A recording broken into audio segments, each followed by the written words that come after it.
पाक फौज में कमान तब्दील, जनरल आसिम मुनीर 70वें आर्मी चीफ बन गए। जनरल आसिम मुनीर ने सिपह सालार का ओहदा संभाल लिया। आर्मी कमान की अलामत जनरल आसिम मुनीर को सौंप दी गई। कमान तब्दीली की पुरवकार तकरीब GHQ में मुनक्कद की गई। तकरीब में chairman joint chiefs of staff committee, बहरी और फजाई अफवाज के सरबराहान ने शिरकत की। पाक फौज के बैंड की परफॉर्मेंस चाको चौबंद दस्तों ने सलामी पेश की। जनरल आसिम मुनीर ने यादगार शोहदा पर हाजिरी दी और फूल रखे। अगर आपको ये वीडियो पसंद आई तो लाइक पर क्लिक करें।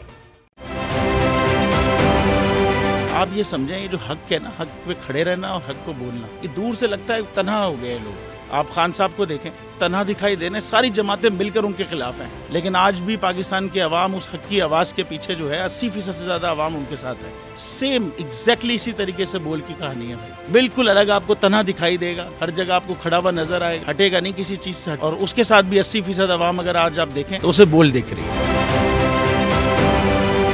जाली केस है ना, ये हम पे उस वक्त बनाए गए थे जब हुकूमत यही थी, इन्हीं लोगों की हुकूमत थी ना। और ये जाली केस, इनको मैं नहीं कह रहा इस केस को जाली केस, इनको पाकिस्तान में क्या पूरी दुनिया में एक ऐसा शिकायत कुंदा नहीं मिला, एक ऐसा कंप्लेनेंट नहीं मिला जिसने ये कहा हो कि हमारे साथ फ्रॉड हुआ है। तो ये खुद ही बन गए कंप्लेनेंट और ये खुद ही इन्होंने खुद ही इन्वेस्टिगेशन की, उसकी खुद ही तफ्तीश भी की, यानी कि कंप्लेनेंट भी है, इन्वेस्टिगेशन ऑफिसर भी है। और इन द एंड इन्होंने फिर उसके बावजूद ये कोर्ट में जमा कराया कि जी ये केस जाली केस था और इसमें किसी किस्म जो कुछ एग्जैक्ट कर रहा था सब लीगल। ये मेरी बात नहीं है, ये इनके इन्वेस्टिगेशन ऑफिसर की बात। सबसे ज्यादा व्यूज और सबसे ज्यादा रेटिंग के साथ बोल आज भी रहा नंबर 1 पर।